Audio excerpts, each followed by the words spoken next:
शुक्रिया। मंच पर बैठे जमायत इस्लामी के नायब अमीर जनाब सलीम इंजीनियर साहब, मोहम्मद अहमद साहब, सामने बैठे भाइयों और एक बहन। कुछ दिनों पहले मैं यहाँ आया था इस बिल्डिंग में इंजीनियर साहब के दावत पे। हम लोग की कुछ बातचीत हुई थी, गुफ्तगू हुई थी। तो उस समय भी ये बात हुई थी कि साहब शनिवार को किसी एक सब्जेक्ट पर कोई सेमिनार करते हैं, उसमें लोगों को बुलाते हैं, तो कभी आपको ही बुलाएंगे। इस बीच अचानक एक दो गोष्ठियों में मेरी तकरीर हुई, फिर बातें हुई और ये तय हो गया कि आज के दिन यहाँ आना है। तो एक तो मौसम बहुत खराब, रास्ते में कुछ ट्रैफिक की समस्या भी, लेकिन हमारे ड्राइवर आस मोहम्मद साहब की मेहरबानी के हम समय पे आपके बीच आ सके। देखिए, हम कोई बहुत पढ़े लिखे या हम विद्वान स्कॉलर नहीं है, लेकिन एक कहा जाता है ना कि जर्नलिस्ट के बारे में कि जय का फाल मास्टर अपनन। तो अब हमको हर चीज पे बोलना होता है, हर चीज पे लिखना होता है। किसी टीवी चैनल पे जाते हैं, तय होता है कि आज साहब इस विषय पे बहस है, इस विषय पे चर्चा है। रास्ते में अभी स्टूडियो पहुंचे नहीं, तब तक फोन आ जाता है कि अरे सब तो बदल गया, सब्जेक्ट बदल गया। तो अब आप सोच भी नहीं सकते कि फिर जाकर के क्या करेंगे। और जमायत इस्लामी के साथ हमारा थोड़ा बहुत वास्ता रहा है। एक तो वास्ता ये था कि साहब आपके जो पहले अमीर थे आज़ाद भारत के जमायत इस्लामी हिंद के, वो हमारे आजमगढ़ जिले से ही थे, अबुल्लाह साहब थे। और कुछ और खास लोग थे। जब हम इमरजेंसी देश में लगी हुई थी तो हम भी उन लोगों में से थे जो जेल के हवाले किए गए थे। हम खुद भी थे, हमारे वालिद भी थे और बहुत सारे चचा जान थे। उसमें हमारे बिलरियागंज के डॉक्टर अयूब साहब थे, हकीम अयूब साहब थे, और भी बहुत सारे लोग जमायत इस्लामी के थे। और मैं उनके बहुत करीब था, तो कुछ लिखना पढ़ना भी थोड़ा बहुत सीख जाता था, उर्दू भी थोड़ा बहुत कुछ ऐसे ही जैसे लिखना और कुछ कुछ समझना बोलना। लेकिन अब चूंकि इमरजेंसी बहुत दिन चली नहीं, तो फिर हमारी जो मुराद थी वो पूरी नहीं हुई। उसके पहले भी 1 साल पहले मैं छूट गया, जमानत पे चला गया और फिर अंडरग्राउंड हो गया। माफी मांग के नहीं गया था मैं। तो हमारे यहाँ तो ऐसे ऐसे माफी वीर बड़े बड़े हैं जिनको हम स्वातंत्र वीर भी कह देते हैं। और लोग कहते हैं कि साहब वो तो एक स्ट्रेटजी के तहत उन्होंने माफीनामा लिखा था या खत लिखा था अंग्रेजी हुकूमत को। तो हमने कहा कि भाई देखो, रिहा तो पहले हम भी हो गए थे, लेकिन उसके बाद हम तो अंडरग्राउंड हो गए। अंडरग्राउंड होने के बाद हमारे इलाहाबाद के मकान पे पुलिस की रेड पड़ी, दबिश पड़ी। हमारे दोनों भाइयों को गिरफ्तार करके थाने में रख गए। बाप जेल में थे ही थे, लेकिन आपने हुजूर क्या किया?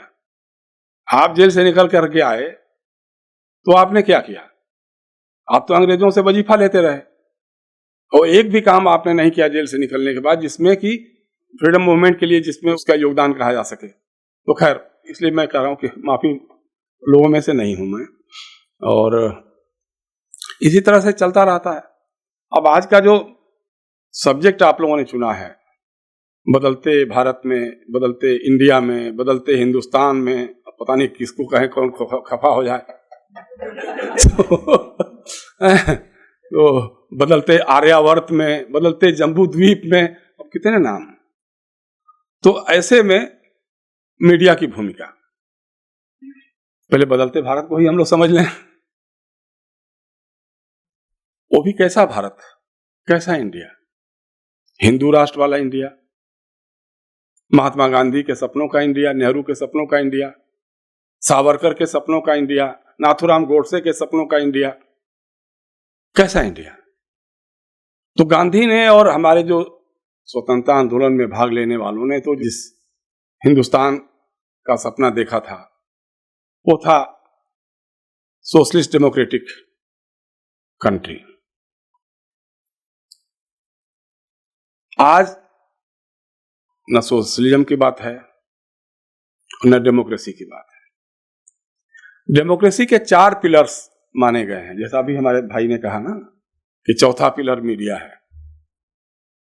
आज हमारे डेमोक्रेसी के जो 4 पिलर्स हैं, विधायिका जिसे हम लेजिस्लेशन कह सकते हैं,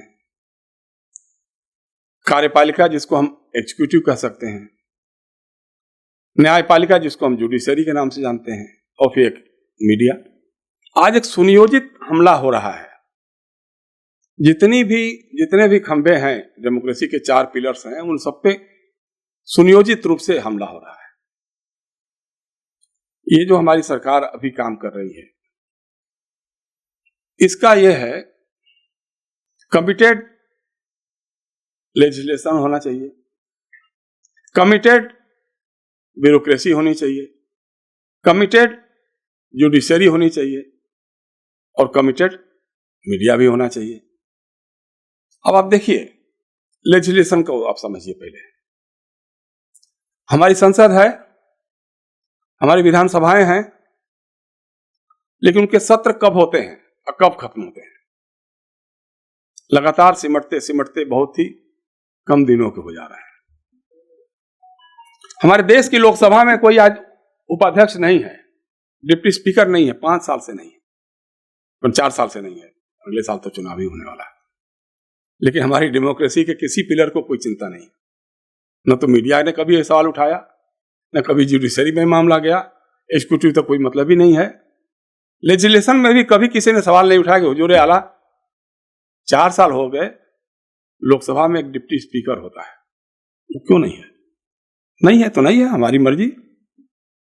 जिस तरह से संसद का सत्र शुरू होता है, लोकसभा या राज्यसभा का, उसके बाद हल्ला हंगामा शोरगुल अपोजिशन करेगा। अब तो अपोजिशन से ज्यादा सत्ता पक्ष के लोग ही करना शुरू कर देते हैं।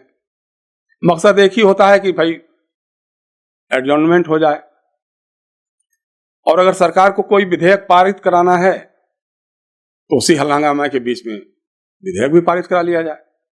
जबकि पहले ऐसा नहीं होता था। पहले था कि जब तक हाउस इन ऑर्डर नहीं होगा कोई विधेयक पास नहीं होगा। लेकिन कृषि विधेयक का मामला देखा आपने जो पास किया गया। हमारे दोस्त हैं जो वाइस चेयरमैन है राज्यसभा के, हमारे साथ जर्नलिस्ट थे, हम लोग एक साथ काम करते थे, हरिवंश जी, उनकी सदारत में पास हुआ कानून। एक चर्चा नहीं हुई, किसी बात पे कोई बहस नहीं हुई और वो विधेयक पास हो गया। तो अब लगातार उसी तरह की कोशिशें हो रही हैं। जब भी कुछ होता है हल्ला हंगामे के बीच में विधेयक पास हो गया, पता भी नहीं चलता क्या विधेयक है, क्या उसके अंदर प्रावधान है, कुछ मतलब नहीं है। अभी एक नई बात हुई है, अभी मानसून सत्र बीता है, लगातार शोरगुल हल्ला हंगामा होता ही रहा है। सरकार ने जानबूझ करके राज्यसभा में एक बिल लाया कि साहब मुख्य चुनाव आयुक्त और चुनाव आयुक्तों की नियुक्ति के लिए नियमावली में बदलाव होगा, एक नया विधेयक आएगा। उसको जानबूझ करके राज्यसभा में पेश किया गया, क्योंकि लोकसभा में पेश करते और एडजर्न हो जाता हाउस तो फिर विधेयक मर जाता। राज्यसभा में जो पेश हो जाता है वो अगली बार तक के लिए जीवित रहता है।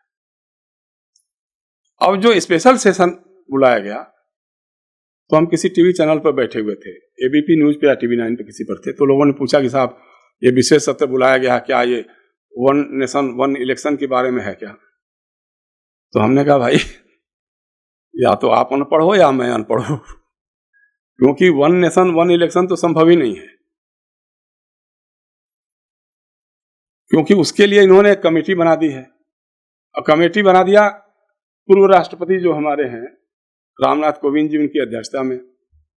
उसको क्या काम है ये भी नहीं बताया, उसके कौन कौन मेंबर हैं ये भी नहीं बताया। तो हमने कहा कि ये समिति रिपोर्ट देगी तब तक तो ये स्पेशल सेशन खत्म हो जाएगा। जाहिर सी बात है वो तो पेश होगा नहीं। और दूसरी बात यह है कि जो हमारा चुनाव आयोग यूपी असेंबली के एक साथ चुनाव नहीं करा सकता है, 7 चरणों में कराता है। बिहार में 6 चरणों में चुनाव कराता है, वो 1 नेशन 1 इलेक्शन कैसे करा सकता है? तो हमने कहा तो संभव है नहीं। हमने कहा देखो इसके पीछे कुछ भारी मंसूबा है, और उसमें एक मंसूबा तो यही हो सकता है कि मुख्य चुनाव आयुक्त का अपॉइंटमेंट कौन करेगा। पहले जो व्यवस्था थी उसमें था कि prime minister, leader of opposition और चीफ जस्टिस ऑफ इंडिया, ये तीनों मिलकर के एक पैनल बनता है जो चुनाव करते हैं। आमतौर पे अभी तक जितने भी चुनाव हुए हैं सब सरकार के ही लोग हुए हैं। जितने मुख्य चुनाव आयुक्त या चुनाव आयुक्त होते रहे हैं लगभग सरकार के ही होते हैं। लेकिन इस बार थोड़ा हमारे साहब को डर लगा, ये जो चीफ जस्टिस ऑफ इंडिया है ये अभी रहेगा 2-3 साल, तो ये हमारी मन मर्जी से काम नहीं करने वाला है। तो ऐसा ना हो कि चुनाव से पहले जब लोगों का रिटायरमेंट हो किसी ऐसे आदमी को बैठा दे जो हमारे चुनाव को ही गड़बड़ कर दे। तो वो है। अब उसमें नया इन्होंने क्या किया है कि प्राइम मिनिस्टर रहेंगे, लीडर ऑफ अपोजिशन रहेंगे और कैबिनेट का एक मिनिस्टर होगा। लीडर ऑफ अपोजिशन तो कोई अभी है नहीं लोकसभा में। कांग्रेस के संसदीय दल के नेता हैं अधीर रंजन चौधरी, लेकिन वो 55 MP नहीं उनके पास, कांग्रेस के पास तो लीडर ऑफ अपोजिशन का दर्जा नहीं दिया है। राज्यसभा के बुला लें तो बात अलग है, लेकिन 2 लोगों का बहुमत तो सरकार के पक्ष में होगा, प्राइम मिनिस्टर और कैबिनेट मिनिस्टर। और एक आदमी अगर रहेगा अपोजिशन में तो कोई मतलब नहीं, जिसको चाहेंगे उसको करा सकेंगे। तो इसलिए ये सेशन बुलाया है। अब उसमें भी पता नहीं हल्ला हंगामा होगा, चलेगा नहीं चलेगा, क्या होगा, सोमवार से मालूम होगा। तो एक तो ये विधायिका हमारी है, आपने उसका हाल देख लिया। दूसरा है एग्जीक्यूटिव, जो कार्यपालिका होती है। बहुत पहले जब इंदिरा गांधी जी का रिजीम था 70s के दशक में, उस समय उनके लोगों ने, मोहन कुमार मंगलम ने और शशि भूषण लोगों ने कहा था कि साहब committed bureaucracy, we want committed bureaucracy, जो हमारे साथ प्रतिबद्ध हो। तो कई मामले में हमारे जो प्रधानमंत्री जी हैं वो इंदिरा गांधी उनकी आदर्श हैं, आइडियल हैं।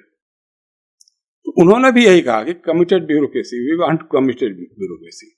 मतलब कैबिनेट सिस्टम का कोई मतलब नहीं है, पीएमओ काम करेगा, पीएमओ से ही होगा, जो कुछ भी होना है पीएमओ करेगा।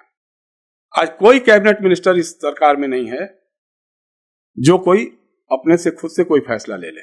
थोड़ा बहुत गडकरी साहब कभी कभार कुछ कर जाते थे, लेकिन उनको भी समझा दिया गया कि भाई साहब आपने जो 25 रुपए पर किलोमीटर की जगह 250 रुपए पर किलोमीटर सड़क बनाई है ना, वो फाइल आ गई है। तो गडकरी जी अब थोड़ा शांत हैं। आप सोचिए कि देश में नोटबंदी का फैसला हो गया, सेंट्रल हॉल में, हम लोग पार्लियामेंट के सेंट्रल हॉल में बैठे हुए थे, अरुण जेटली आ रहे थे, उस समय के वजीर खजाना वित्त मंत्री थे। हम लोगों ने पूछा कि साहब नोटबंदी, आई डोंट नो, मतलब वित्त मंत्री को मालूम नहीं था कि देश में नोटबंदी का फैसला होने जा रहा है। ठीक उसी तरह से जिस तरह से इंदिरा गांधी के गृह मंत्री को और उनके आईबी के चीफ को मालूम नहीं था कि देश में इमरजेंसी लगने जा रही है और जयप्रकाश नारायण और बहुत सारे लोगों को गिरफ्तार किया जाने वाला है। सिमली देख लिया ना, ये है हमारी एग्जीक्यूटिव। और एग्जीक्यूटिव के और बाकी हिस्से जो हैं, सीबीआई, ईडी, इनकम टैक्स, वो भारतीय जनता पार्टी के फ्रंटल ऑर्गेनाइजेशन के रूप में काम कर रहे हैं। मतलब ये तो कभी 52 से लेकर के आज तक नहीं हुआ कि साहब ईडी कोई मिल ही नहीं पा रहा है इनको। वो संजय मिश्रा जी कोई हैं जो उनकी निगाह और उनका जो ईडी की निगाह जो है सिर्फ अपोजिशन के लोगों की तरफ जाती है, बाकी कहीं वो देखते ही नहीं, दाएं बाएं नहीं देखते हैं। एक्सटेंशन पर एक्सटेंशन, एक्सटेंशन पर एक्सटेंशन देते गए। अब जाकर के उनका फिर टेन्योर खत्म हुआ, वो भी सुप्रीम कोर्ट की बहुत डांट फटकार के बाद। तब किसी को उन्होंने शायद वो एडहाक बनाया है, अभी मिल नहीं पा रहा है कोई मनमुआफिक आदमी। सीबीआई का हाल यही है। जुडिशरी साहब, जुडिशरी का देखिए तमाशा। जो सुप्रीम अदालत है, सुप्रीम कोर्ट हमारा है, उसके जजों ने मिलकर के कहा कि साहब सुप्रीम कोर्ट में ठीक नहीं चल रहा है। प्रेस कॉन्फ्रेंस किया बाकायदे 5 जजों ने, उसमें से एक जज साहब को बुलाया गया और कहा गया कि साहब वो एक महिला ने कुछ शिकायत की है आपके खिलाफ, आप छेड़खानी करते हैं अपने चैम्बर में। तो गोगोई साहब तो फिर तो कहा नहीं ठीक है, कोई बात नहीं है, ये सब चलता रहता है, लेकिन ये फैसला आपको करना है। तो साहब अयोध्या पे फैसला आ गया, चीफ जस्टिस बन गए रंजन गोगोई साहब। और उसके कुछ दिनों बाद भारतीय जनता पार्टी की तरफ से राज्यसभा के एमपी भी बन गए। इस मामले में भी इंदिरा गांधी का ही है, उन्होंने भी किया था। पटना में doctor Jagannath Mishra chief minister थे, उस समय उनकी हुकूमत ने, एक नवल किशोर सिन्हा थे, उन्होंने जो पटना अर्बन बैंक था उससे लोन ले लिया था और गांधी मैदान और रेलवे स्टेशन को अपनी प्रॉपर्टी बता करके उसके नाम पे लोन ले लिया। जैसे अडानी भाई ने क्या क्या बता करके क्या लोन ले लिया है, उनकी संपत्ति जितनी है नहीं उससे ज्यादा तो उनके ऊपर लोन ही है। तो जगन्नाथ जी को, नवल किशोर सिन्हा पर रिकवरी हुई, मामला हुआ। पटना हाई कोर्ट ने अर्बन बैंक घोटाले में जगन्नाथ मिश्र जी को कन्विक्ट कर दिया, सजा दे दिया। वो आए साहब सुप्रीम कोर्ट। सुप्रीम कोर्ट में जस्टिस बहरुल इस्लाम साहब थे, उन्होंने उनको एक्सोनरेट कर दिया और एक्सोनरेट कर दिया। उसके कुछ दिनों बाद बहरुल इस्लाम साहब ने रिजाइन किया, कांग्रेस में शामिल हुए और राज्यसभा के एमपी बन गए। तो सीख वहां से है।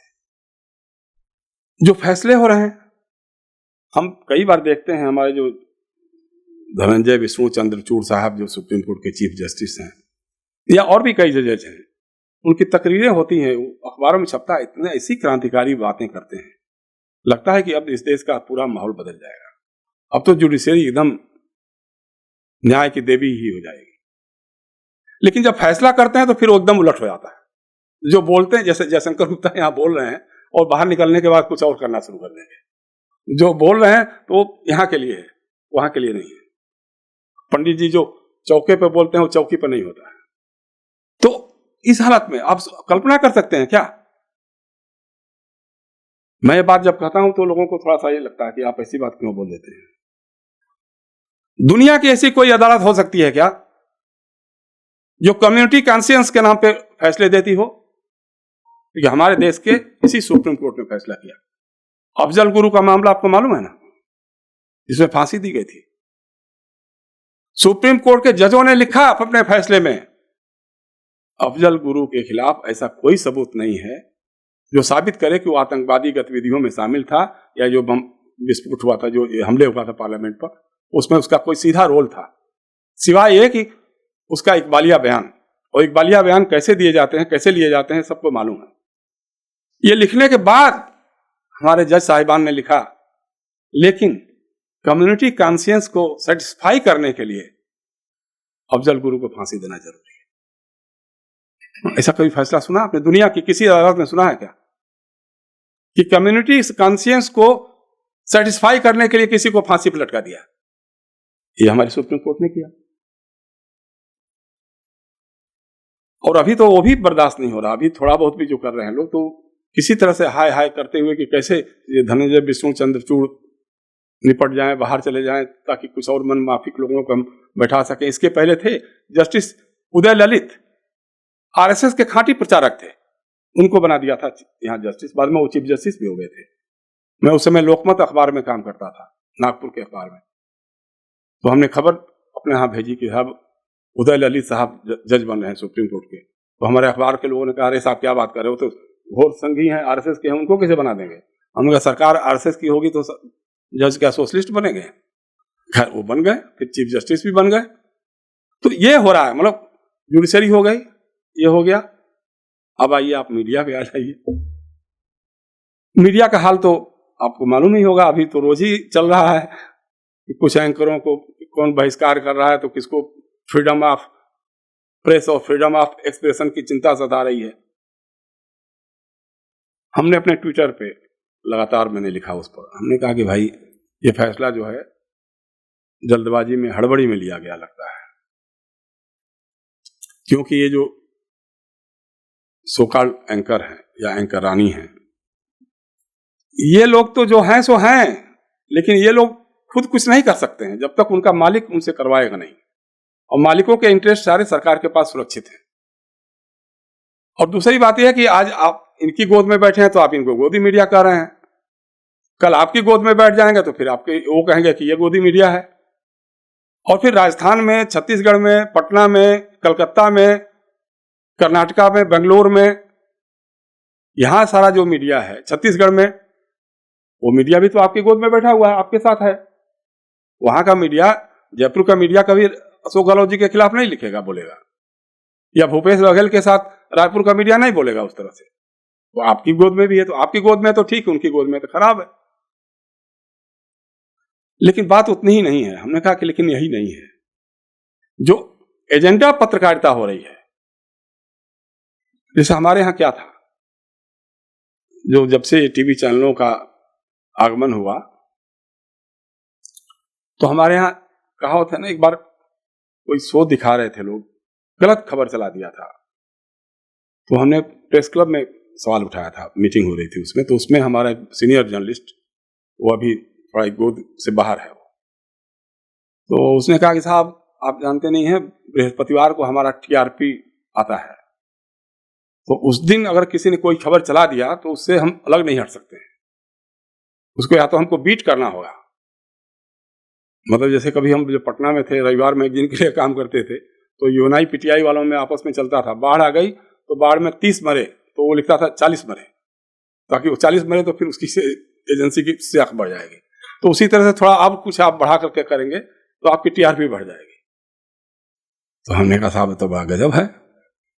हमने कहा देखो, डॉक्टर एपीजे अब्दुल कलाम साहब जब राष्ट्रपति थे ना,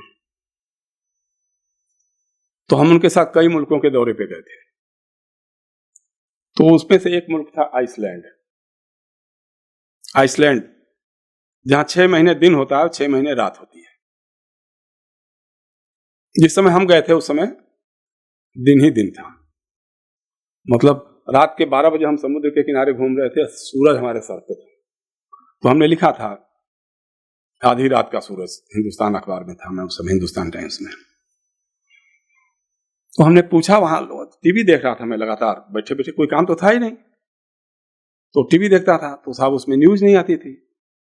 तो हमने पूछा कि यार यहां न्यूज नहीं देखते हैं लोग क्या? तो कहा साहब देखते हैं। हमने कहा कब देखते हैं? तो रात में 9 या 10 बजे आती है, वो प्राइम न्यूज होती है, उसको सब लोग देखते हैं। हमने कहा भैया ऐसा क्या होता है उसमें? तो कहा कि वो नेकेड न्यूज होती है। हम है नेकेड न्यूज क्या होता है? पता लगा स्कैंडिनेवियन कंट्रीज में नेकेड न्यूज बहुत लोकप्रिय है। उसमें क्या है कि जो एंकर लेडी है, हर एक ब्रेक के बाद अपना एक कपड़ा उतार देती है और खबर खत्म होने तक पूरी तरह से नग्न हो जाती है, सारे कपड़े उसके शरीर से उतर जाते हैं। तो हमने कहा अच्छा, इस खबर को सारे लोग देखते हैं? बोला हाँ सारे लोग देखते हैं। नतीजा क्या हुआ? जब दुनिया में आर्थिक मंदी का दौर चला, तो सबसे पहले आर्थिक रूप से दिवालिया होने वाले देश का नाम था आइसलैंड। जिस समय हम गए थे उस समय आइसलैंड का पर कैपिटा इनकम दुनिया में सबसे ज्यादा था, 2-3 सालों के फेर में। तो हमने, आप क्या आइसलैंड बनाना चाहते हो? हमारे यहां क्या है, पहले क्या चलता था, 3 आर कंट्रोल करते थे टीआरपी को। एक था राजू श्रीवास्तव, बेचारा भी तो उसकी डेथ हो गई कुछ दिन पहले। तो शुरू में वो मिमिक्री कर करके हंसाता था, तो उसकी टीआरपी बढ़ जाती थी टीवी चैनलों की। दूसरी थी एक राखी सावंत, वो अपना लगातार कुछ न कुछ ऐसे करती थी, उठपटांग बोलती थी, कपड़े वड़े ऐसे पहनती थी कि लोग उसको देखने के लिए, उसकी टीआरपी बढ़ जाती थी। और जब इन सबों से काम नहीं चलता था तो एक रामदेव था, वो अपना नाखून करते करते बाल काला कर देता था सबके। तो इन तीनों की मतलब उस पर टीआरपी मुनसर करती थी, तो टीआरपी बढ़ती घटती थी। अब उसके बाद अब क्या हो गया, एक नया आर जोड़ दिया, उसका नाम है राष्ट्रवाद। अब राष्ट्रवाद में सबसे बड़ा हिंदू मुसलमान, कि बात बात पे कभी कुछ होगा तो हिंदू मुसलमान। जब टीआरपी घटने लग जाए तो बस हिंदू मुसलमान शुरू कर दो, देखो ठीक हो जाएगा। इधर मियाँ जी लोग देखना शुरू कर देंगे, उधर हिंदू राष्ट्र वाले देखना शुरू कर देंगे, टीआरपी बढ़ जाएगी। हमने कहा लेकिन आप मुल्क को ले कहां जा रहे हो? एक बार एक यूट्यूबर या क्या था, ध्रुव राठी शायद नाम है, इंडिया टुडे का जो ये फंक्शन हो रहा था, तो उसमें उसी ने पूछ दिया था इनसे कि साहब हमारे पास एक लिस्ट है कि जब बिहार में बाढ़ आई थी पटना में, जब वहां का उप मुख्यमंत्री बेचारा हाफ पैंट पहन करके नाव के सहारे जा रहा था कहीं रहने के लिए, उसके इलाके कंकड़बाग में पानी भर गया था, उस पे हमारे टीवी चैनलों पे 0/0 कोई चर्चा नहीं हुई, बेरोजगारी पे कोई चर्चा नहीं हुई, और भी बहुत सारी घटनाएं थी जिसपे कोई चर्चा नहीं हुई, या हुई तो 1 या 2 बार हुई। लेकिन हिंदू मुस्लिम इशूज को लेकर, भारत पाकिस्तान के सवाल पे 70-80% सारी चर्चाएं उसी पे केंद्रित थी। तो ये रोज यही हो रहा है। टीवी चैनलों पे हम भी जाते ही हैं, हालांकि अब तो बहुत सारे ने ब्लैकलिस्ट कर दिया है, क्योंकि हम जब जाते हैं तो थोड़ा सा आरएसएस के लोगों को या बीजेपी के लोगों को तकलीफ हो जाती है, थोड़ी बहुत पढ़ाई लिखाई तो हम पकड़ लेते हैं, फिर वो आए बाएं करने लग जाते हैं, फिर बाद में कह के जाते हैं कि इनको बुलाइएगा तो हमको मत बुलाइएगा। खैर, हमने कहा कि भाई आप ये जो कर रहे हो इससे देश किधर जा रहा है, इसकी कभी कोई चिंता आप लोगों के मन में आती है कि नहीं आती है? तो कहा नहीं, हमसे क्या लेना देना है, हमारा मालिक खुश है, टीआरपी बढ़े जा रही है, ठीक है। ये लगातार हो रहा है, कभी कोई सवाल उठ जाएगा, कभी कोई सवाल उठ जाएगा, कभी गाय पर चल देंगे, कभी कुछ पे चल देंगे, और इस तरह का पेंट करना शुरू करेंगे कि साहब इस देश की सारी समस्याओं की जड़ मुसलमान है। अगर मुसलमान यहां से भगा दिए जाएं, हटा दिए जाएं, तो फिर एकदम जन्नत हो जाएगा, देश तो एकदम स्वर्ग हो जाएगा, कोई दिक्कत ही नहीं है। तो हमने कहा यार बात तो बहुत अच्छी कर रहे हो यार, लेकिन उसके बाद क्या होगा? अभी तो उनके रहते ही दलितों को घुड़चढ़ी के लिए अलाउ नहीं करते हो, दलित कोई मंदिर में चला जाता है तो उसकी बोटी बोटी काट काट के कर देते हो, चमड़ी उधेड़ देते हो, उसकी बेटी के साथ बलात्कार तुम्हारा जन्म सिद्ध अधिकार है। तो एक तुम्हारा हिंदू राष्ट्र, हम ठीक है, हम भी हिंदू राष्ट्र की बात करना शुरू कर दे, तो हमको एक ही चीज बता दो, इस हिंदू राष्ट्र में दलित की हैसियत क्या होगी, ओबीसी की हैसियत क्या होगी, महिलाओं की हैसियत क्या होगी? हमने कहा देखो, इस सरकार को जो संचालित करता है वो है राष्ट्रीय स्वयंसेवक संघ। राष्ट्रीय स्वयंसेवक संघ का मेन एजेंडा क्या है? हिंदू राष्ट्र की स्थापना। उस काम में ये 1924 से लगे हुए हैं। उस हिंदू राष्ट्र में, जैसे हम बोलते हैं ना, बाहर में तो सारे लोग रहते हैं, यहाँ तो हमको लगता है एक ही तरह के लोग हैं, लेकिन बाहर तो रहते हैं तो पंडित जी भी रहते हैं, गुप्ता जी भी रहते हैं, ठाकुर साहब भी रहते हैं, भूमिहार भी रहते हैं, कायस्थ भी रहते हैं, ओबीसी और दलित भी रहते हैं। तो हम बोलते हैं देखो ऐसा है कि वो हिंदू राष्ट्र का मतलब उनके लिए जानते हो क्या है? चित्पावन ब्राह्मणों का शासन, पेशवाई का शासन, पेशवा का राज। और चित्पावन ब्राह्मण अपने को सर्वश्रेष्ठ ब्राह्मण मानते हैं। और एक बार तो जो उनके सदर या सरसंघ चालक या अमीर जो भी कहिएगा आप, राष्ट्रीय स्वयंसेवक संघ के जो दूसरे नंबर के थे, गुरु गोलवलकर, उन्होंने लिखा, कहीं एक तकरीर में कहा, गुजरात विद्यापीठ में कहा कि साहब जिस तरह से नाजियों ने हिटलर में एक था कि नाजी औरतों को बलिष्ठ लड़के पैदा करने चाहिए ताकि वो पूरी दुनिया पे शासन कर सके, उसके लिए नस्ल सुधारने की जरूरत है, नाजी लोगों के साथ करना होगा सभी खून के लोगों को। उसी तरह से गोलवलकर साहब ने कहा कि हमारे यहां भी हमारे पूर्वजों ने बड़ा अच्छा किया कि सभी जातियों की औरतों को पहली रात नंबूदरी ब्राह्मण के साथ गुजारनी होगी ताकि नस्ल सुधरेगी, वो नस्ल फिर हुकूमत करेगी। हमने कहा बहुत अच्छी बात है यार। हमने कहा कि आप बताओ तुम्हारे आरएसएस में जितने भी सरसंघ चालक हुए, सिर्फ एक राजेंद्र सिंह जी को छोड़ दिया जाए, जो थे तो द्विज लेकिन राजपूत थे, बाकी सारे के सारे एक ही जात ब्राह्मण ही क्यों थे? और ब्राह्मणों में भी चित्पावन ब्राह्मण थे। एक कन्नडिगा ब्राह्मण थे सुदर्शन जी, उनको इन सबों ने मेंटली डिस्टर्ब करके विदा कर दिया था, बेचारे कहीं मध्य प्रदेश में भटकते हुए गिरे थे। हमने कहा कि ये बताओ तुम्हारे आरएसएस की पूरी कार्यकारिणी में एक ओबीसी, एक दलित, एक आदिवासी क्यों नहीं है? तुम तो आदिवासियों की बड़ी चिंता करते हो, वनवासी, आदिवासी, क्या क्या, दलित, उसमें क्यों नहीं है? तो किसी ने कहा कि साहब अरे नहीं साहब, क्या है कि वो हमारी महिला शाखा है। हमने कहा तो हर पार्टी की शाखा है महिला शाखा, तो उसे महिला कांग्रेस है, महिला कांग्रेस के अध्यक्ष तो महिला ही होगी, उसकी कार्यकारिणी में महिलाएं ही होगी। लेकिन राष्ट्रीय स्वयंसेवक संघ की कार्यकारिणी में कितनी महिलाएं? एक भी नहीं। हमने कहा 1952 से लेकर के आज तक, भारतीय जनसंघ से लेकर के आज तक, एक महिला को आपने क्या अध्यक्ष बनाने के लायक नहीं समझा? बता दो आप, महिला सशक्तिकरण, नारी और क्या क्या बोलते रहते हैं, तो क्यों नहीं हो पाया? चुप हो जाते हैं। तो हमने कहा ये बताना पड़ेगा। हमने कहा देखो, मुसलमानों को तो टारगेट इसलिए करते हैं क्योंकि वो इनका डायरेक्ट ये है, उनसे उनको ज्यादा खतरा नहीं है। असली बात यह है कि दलित ओबीसी कैसे, जो जमीन पे बैठता था, जो रास्ता चलते हुए पीठ के पीछे झाड़ू बांध के चलता था कि पंडित जी पर हमारी परछाई न पड़ने पाए, या धूल उस रास्ते से चलेंगे तो कहीं धूल न उड़ पाए, उस दलित की बेटी मुख्यमंत्री कैसे बन जा रही है? उस ओबीसी का बेटा मुख्यमंत्री क्यों बन जा रहा है? दिक्कत इनको वहां से है, जो इनको पैरों तले होते थे अब खड़े होकर के सामने हो रहे हैं।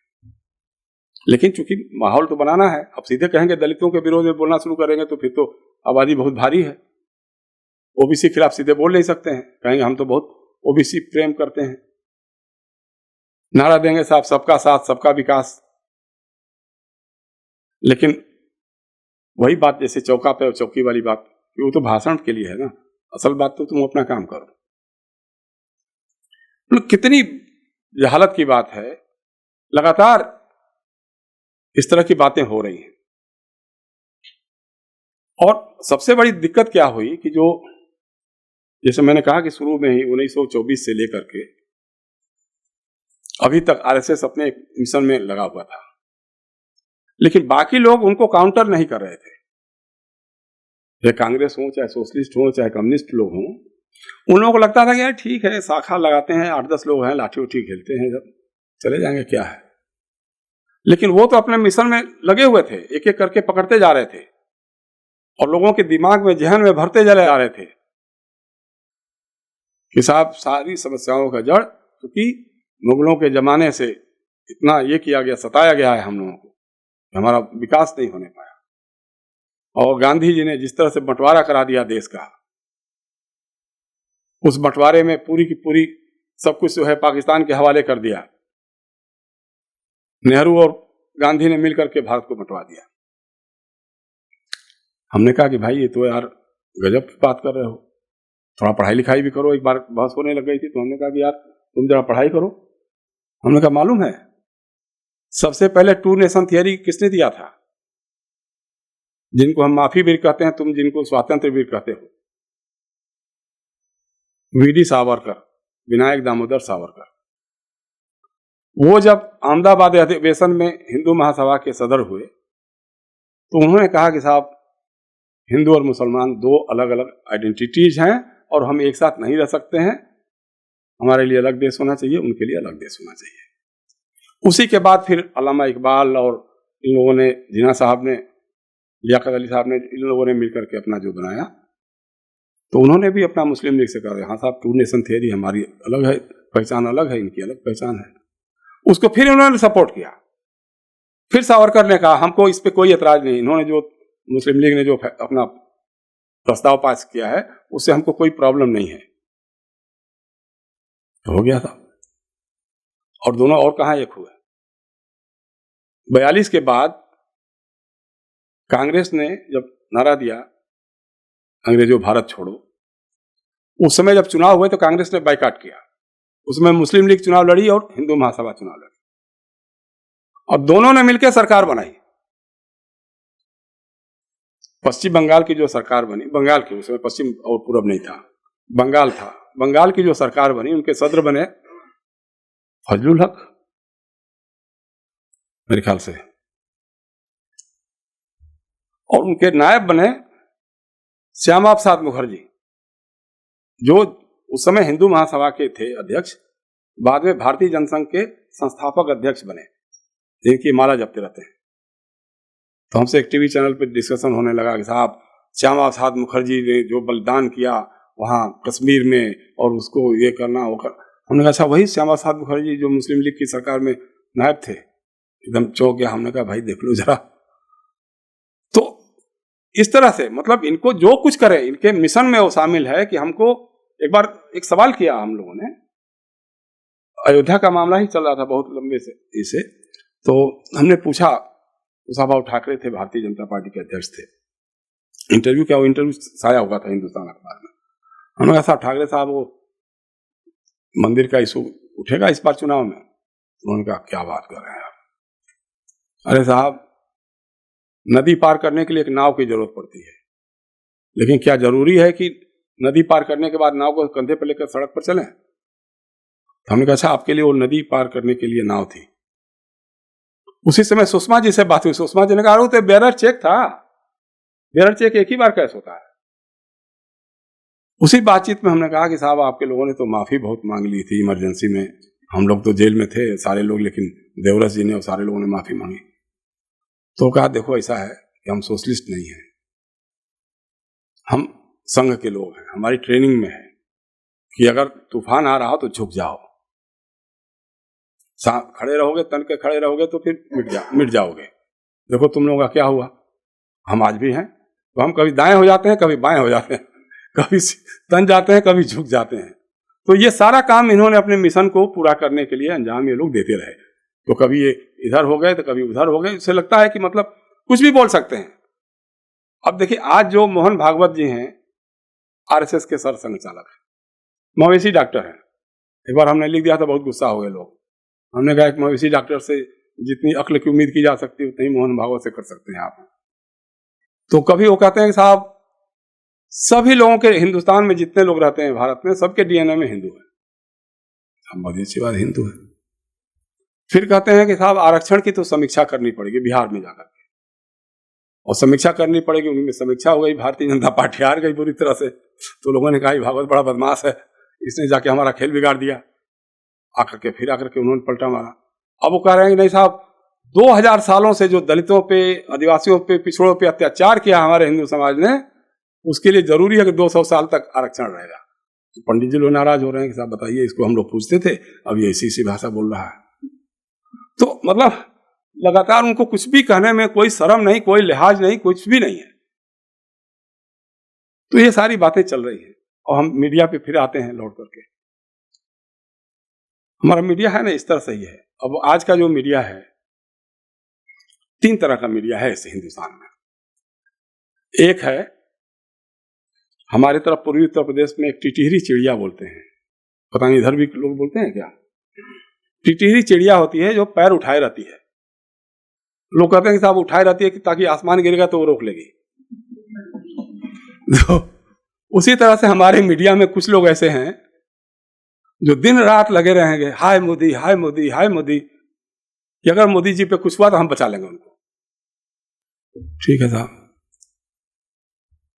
दूसरे लोग हैं जो तलवार लिए रहते हैं कि बस खत्म कर देना, आज मार दिया तो कल साफ, कल तो फिर अपना ही। वो लोग भी हैं, एक अंधभक्त हैं, एक अंधविरोधी हैं।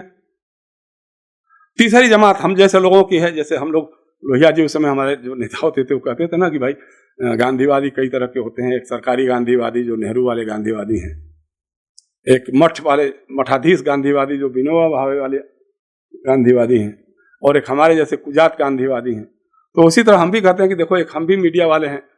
हम एक उट क्रैकर एक चिड़िया होती है, कठफोड़वा जिसको बोलते हैं, वो चोंच मार मार के पेड़ को ये कर देती है।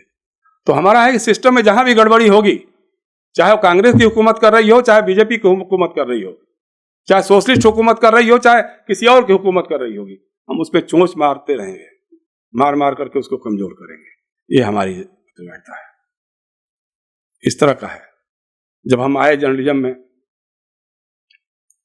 तो हम एक अखबार के ऑफिस में गए थे, तो उसमें लिखा हुआ था, बड़ा अच्छा एक शब्द शेर था कि साहब वो इस वक्त वहां कौन धुआं देखने जाए, अखबार में पढ़ लेंगे कहां आग लगी थी। इतनी क्रेडिबिलिटी थी मीडिया की, इतना लोग सोचते थे कि साहब कहां जाएंगे इस समय, कहां आग लगी है देखने के लिए, अखबार में पढ़ लेंगे मालूम हो जाएगा। आज तो आग कहीं और लगेगी, धुआं कहीं और निकलेगा, खबर कहीं और से छपेगी। तो वो था। उसके पहले हमारे यहाँ के, मैं उनको चचा ही कहता हूँ, दादा हो कुछ भी हो सकते हैं, अकबर इलाहाबादी साहब, उन्होंने कहा था साहब कि वो खींचो न कमान न तलवार निकालो, जब तोप मुकाबिल हो तो अखबार निकालो। आज तो राज्यसभा का मेंबरशिप लेना है तो अखबार निकालो, वो था। लेकिन आज का क्या है, आज हमारी मीडिया के बारे में जो इमेज बन गई है उसके बारे में लोग क्या कहते हैं, गुबार रंज का हरफों में बयां करते हैं, यूं गुनहगार सरेआम खता करते हैं, छप के बिकते थे जो अखबार कभी, इन दिनों बिककर छपा करते हैं। ये हालत है आज। फिर वो कहते हैं लश्कर भी तुम्हारा है, सरदार तुम्हारा है, तुम झूठ को सच लिख दो, अखबार तुम्हारा है। तो इस तरह का है माहौल, ऐसा है बना हुआ है। लेकिन यह है कि बहुत ज्यादा नाउम्मीद मैं कभी नहीं रहता हूं, बोलता हूं अपने मन की बात, बोलता हूं जो भी होता है। क्योंकि किसी ने यह भी कहा है कि मायूस होकर यूं ना आंगन से उघाड़ो पौधे, धूप बरसी है तो बरसात भी यहीं होगी। कि अगर बहुत कड़ाके की धूप हो रही है तो बरसात भी यहीं होगी। इसलिए हमको तो उम्मीद है, जिस तरह की उम्मीद की रोशनी कर्नाटका के लोगों ने दिखाई है, जिस तरह की उम्मीद की रोशनी हिमाचल प्रदेश के लोगों ने दिखाई है, जिस तरह की उम्मीद हमारे मऊ जिले के घोसी ने दिखाई है, यह उम्मीद आने वाले दिनों में कुछ और रास्ता दिखा सकती है। और मीडिया के लोगों को शायद इस बात का इल्हाम हो कि आज तो जिस तरह से वो कर रहे हैं, अभी 14 एंकरों का जो बहिष्कार हुआ है तो उसको लेकर के बहुत तिलमिलाए हुए लोग हैं। हमने कहा जयशंकर गुप्ता को कितने सालों से तुमने टीवी पर बुलाना बंद कर दिया है, किसके कहने पर बुलाया, आईटी सेल के कहने पर बुलाया, ये बहिष्कार है कि नहीं है? एनडीटीवी का तुम 7 साल से बहिष्कार कर रहे थे, तब तुमको प्रेस फ्रीडम की चिंता थी कि नहीं थी? एबीपी न्यूज के संदीप चौधरी को अभी 1 महीना पहले जब उसने बीजेपी के प्रवक्ता को थोड़ा कड़े सवाल कर दिए तो उन्होंने उसको बाइकाट कर दिया, और बीजेपी का कोई आदमी नहीं जाता है। मणिपुर की घटना का रिपोर्ट करने के लिए एडिटर्स गिल्ड ऑफ इंडिया के लोग गए, वहां जाकर के उन्होंने अपनी रिपोर्ट तैयार की। पता लगा 4 लोगों के खिलाफ मणिपुर गवर्नमेंट ने, बीजेपी की गवर्नमेंट ने उनके खिलाफ एफआईआर करवा दिया, मुकदमा करने के लिए। तो सुप्रीम कोर्ट ने कहा कि नहीं, आप ये नहीं कर सकते, कि गलत खबर भी है तो भी आप एफआईआर नहीं कर सकते, गलत खबर है तो आप प्रेस काउंसिल ऑफ इंडिया में जाइए, जिसका मैं मेंबर हूं, वहां आइए, वहां बात करिए। ये क्या मतलब कि आप उसको गिरफ्तार कराना शुरू करेंगे? तो इस तरह का माहौल चल रहा है। इस माहौल में एक ही चीज है कि साहब मिलकर के रहें, कोशिश करें। और जमात के बारे में भी, जैसे मैंने बिलरियागंज में भी कहा था इंजीनियर साहब, कि बहुत सारी तमाम तरह की बातें अखबारों में चलती हैं, लोग सोशल मीडिया पे चलाते हैं, हिंदूवादी लोग करते हैं। आपको अपने दरवाजे थोड़े खोलने पड़ेंगे, लोगों को बताना होगा कि हम क्या करते हैं, हम क्या हैं, हम क्या करते हैं। वहां भी मैंने कहा कि आजमगढ़ के प्रेस को बुलाइए, बनारस के प्रेस को बुलाइए, लखनऊ और दिल्ली के लोगों को बुलाइए, और आप लोगों को भी चाहिए, जैसे यहाँ पर भी कभी कभी आपकी जो होती है, जो गतिविधियां होती है मदरसों में, अब जैसे बना दिया उनका एक मीडिया तो कई तरह का है ना, उनके पास एक कनफुआ तंत्र भी है, वो कानो कान पूरी दुनिया में पहुंचा देता है। जैसे गणेश जी को दूध पिलाया ना, तो पूरी दुनिया भर में एक साथ दूध पिला दिया, तो उसी तरह से ये पहुंचा दिया कि साहब मदरसों में जो है बम बनाने की ये होती फैक्ट्री बनी हुई है, वहां सब आतंकवादी तैयार होते हैं। तो थोड़ा सा इस पर भी करना चाहिए लोगों को, दिखाना कि हाँ भाई आओ हमारे मदरसे को देखो, हमारी ये एक्टिविटीज होती है, हमारी ये कार्रवाइयाँ होती हैं, तो लोगों को थोड़ा सा उससे मिलेगा, एक अलग ढंग की पहचान बनेगी। और जब भी ये कभी कहते हैं वही हिंदू राष्ट्र और हिंदू मुसलमान, हमने कहा देखो भाई ऐसा है कि मेरे जैसा आदमी कभी भी इस हिंदू राष्ट्र हिंदुत्व को नहीं मानने वाला है।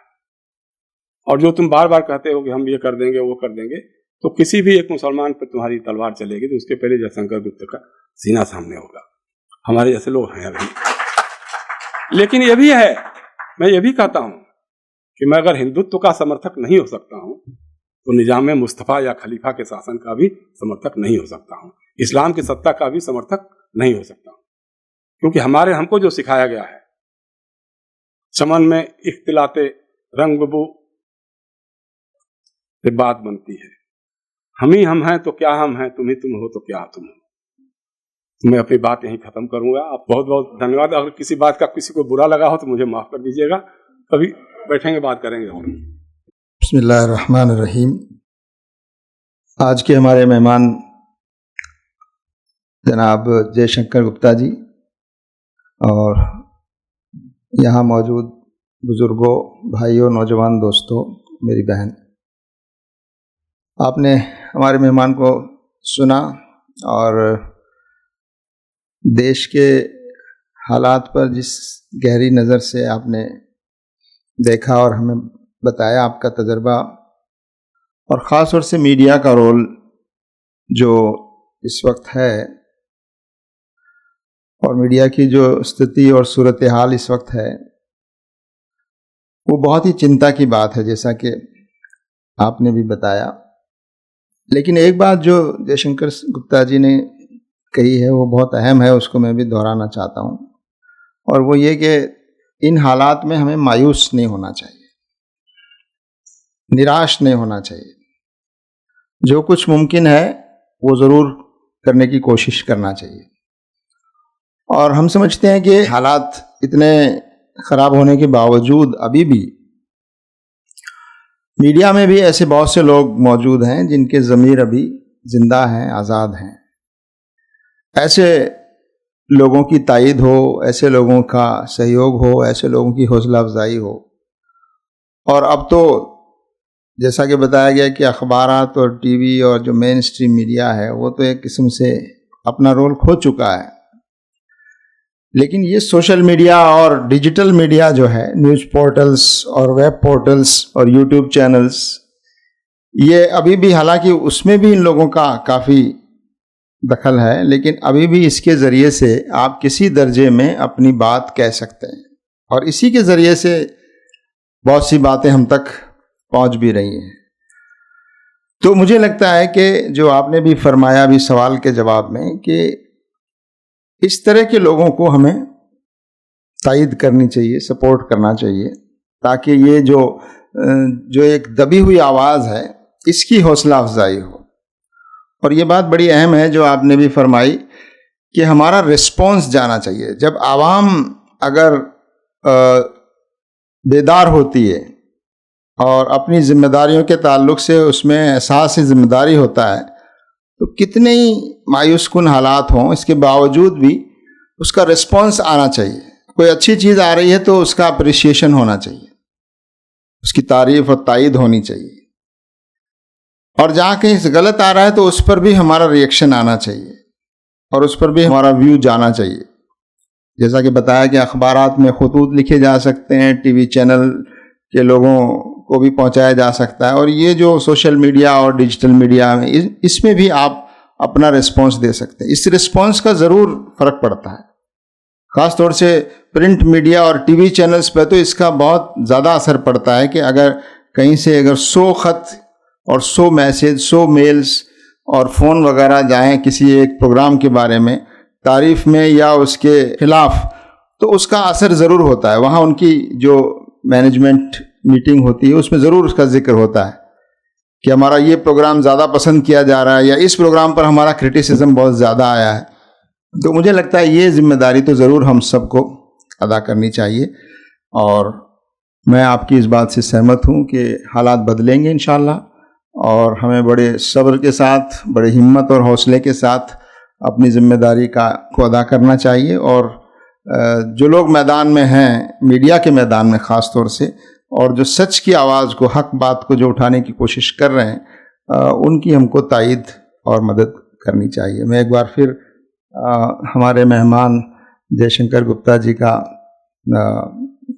बहुत ही शुक्रिया अदा करना चाहता हूं कि हमारी दावत पर आप यहाँ तशरीफ़ लाए और हमसे यहाँ बातचीत की, और आपके तजर्बे और आपकी जो गहरी सोच है हालात पर, उससे हमको फ़ायदा उठाने का मौका मिला। आगे भी इंशाअल्लाह हमको ऐसा मौका मिलता रहेगा। आप तमाम हजरात का भी बहुत बहुत शुक्रिया। अस्सलाम वालेकुम व रहमतुल्लाहि व बरकातहू।